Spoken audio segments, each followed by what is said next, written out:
You know, Nzinga, multifaceted life did he live? Desmond Tutu. Let's explore this more. Let's bring in Melanie Verwoed, a columnist and independent political analyst. She joins us now via Zoom. Melanie, a very good morning to you. Happy New Year to you. Good morning and Happy New Year to you too. Let's talk about the man that was Desmond Tutu. Big brand. But talk to us about how the Arch challenged conventional wisdom. You know, I was very privileged to have met the Arch on numerous occasions. And in fact, he played a very big role in my life in terms of why I joined politics, how I ended up in Parliament. And I think the one thing where you can already see how he challenged convention, but also his deep humanity, his deep spirituality, and his incredible sense for forgiveness is the fact that he reached out to somebody like me who carried this very heavy surname. And, you know, a surname that was not only hurtful to millions of South Africans, but hurtful to him too.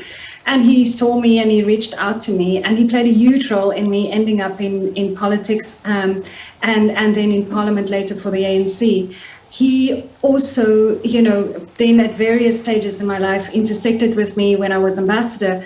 And I think what is amazing for me about the Arch is exactly what you said, the multifaceted man, which on the one hand, this deeply spiritual man. And I saw him, you know, the fact that he had prayed every morning, that he had the Eucharist without fail every morning. Before he went on stage, he would pray.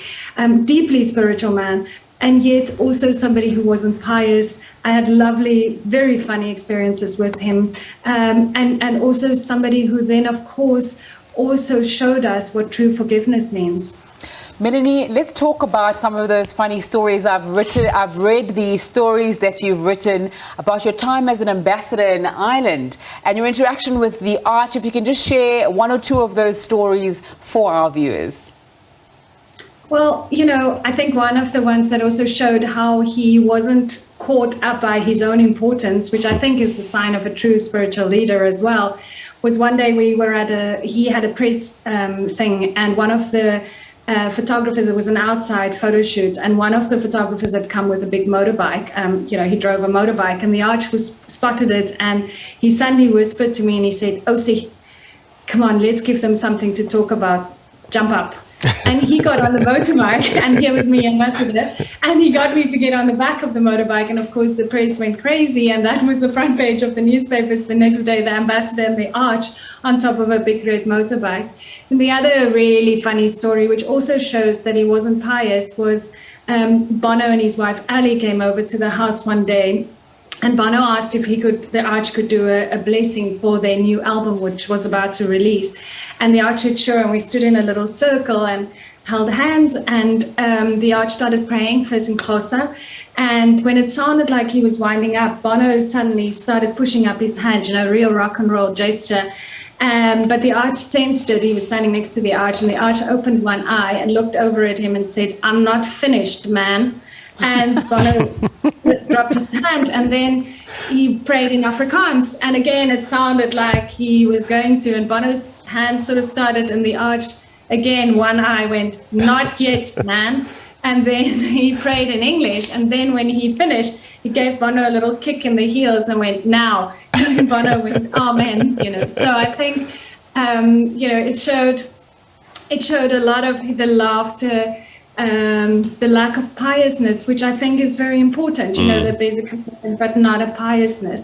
But, you know, I also want to say the Arch knew how to sweat the small stuff. You know, even though he was so important, and the last few times I saw him in Dublin, he was quite ill at the time and tired and, you know, had a grueling schedule. And he made my driver stop on the way.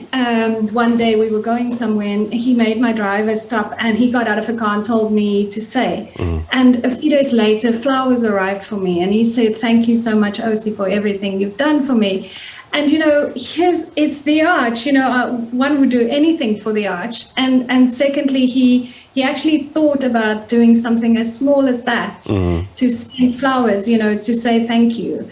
There's so much we can learn and should keep on remembering of the Arch, and that should motivate us to behave like him. He was such an animated man and had a huge impact on popular culture as well.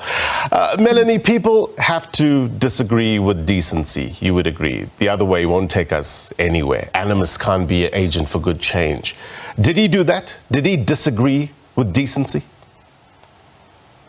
Yeah, I mean, it depends what you mean with decency. I mean, I don't think decency is necessarily a bad thing. You know, I think we can all be a bit more decent to one another. If you mean that, then no, he was the ultimate symbol of being decent to other people, you know. If you mean convention, you know, and I've heard in the last few days a lot of criticism about the Arch, that he was too spiritual, for example, in the Truth Commission process. That, you know, he wasn't political enough, or some would say he was too political, but, you know, particularly in the Truth Commission process, if you know, nobody else, and people forget, people's memories are short, you know, those of us who lived through that period know that nobody else could have carried us through that Truth Commission process. Nobody could have held the victims the way he did, emotionally, spiritually, physically at times. You know, he was the one who apologized to those victims when the perpetrators wouldn't say sorry, because somebody had to do it, you know, to try and heal. Also, that Truth Commission process would have fallen apart within a couple of months if the Arch didn't lead us in that and wasn't able to bring people together in the way that he did. So, you know, I mean, for me, and I want to say decency for me is a big compliment and is something we should all strive to, the way I interpret it. You know, for me, he was the symbol of that. Melanie Verwoed, columnist and independent political analyst, thanks so much for your time on SABC News this morning.